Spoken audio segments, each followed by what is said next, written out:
madaxweynaha Turkiga Recep Tayyip Erdogan ayaa ku dhawaaqay Isniinta maanta ah in guud ahaan dalka laga dhaqangelin doono Aziz bandow milletim, buuxa kaasi oo bilaaban doona maalinta Khamiista ah ee ay taariikhdu ku beegan tahay 29-ka bishan Abriil ilaa iyo laga gaaro 17-ka bisha May ee fooda inagu soo hayso. İslam aleminin artık yarısını tamamlamak üzere olduğumuz Ramazan Isaga oo la hadlayay warfidyeenada kadib kulan 3 saacadood qaatay oo ay golaha wasiiradu ku yeesheen caasimadda dalka Turkiga ee Ankara. Recep Tayyip Erdogan ayaa sheegay in dhammaan goobaha shaqada ay joojin doonaan howlahooda inta lagu guda jiro xayiraadahan gudaha dalkaahi, marka laga reebo kuwa ay mudnaanta siisay wasaaradda amuraha gudaha ee dalka.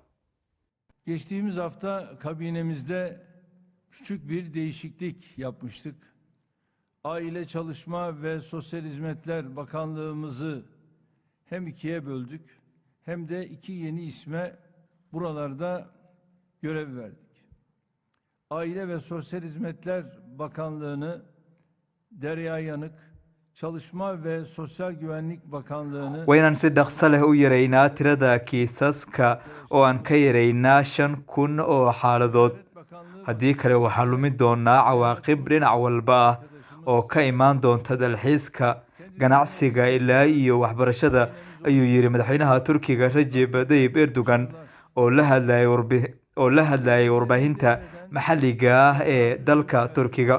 ve Rusar Pekcan arkadaşlarımıza ülkemize yaptıkları hizmetler için şahsım, milletim adına şükranlarımı sunuyorum.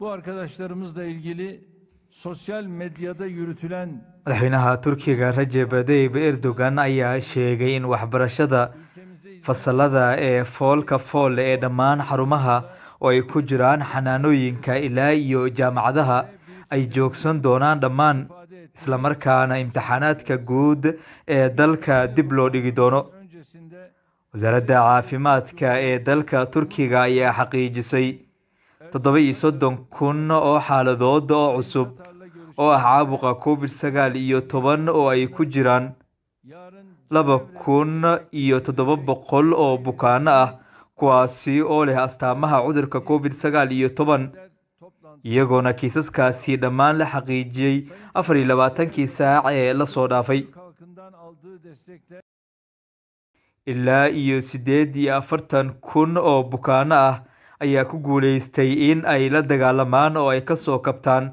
caabuqa COVID-19 gudaha dalka Turkiga, taasi oo wadarta tirada soo kabashada ka dhigaysa in ka badan 4.1 milyan oo xaaladood. Cabdijaliil Cusmaan Simo, warbaahinta SOM TR TV, Ankara.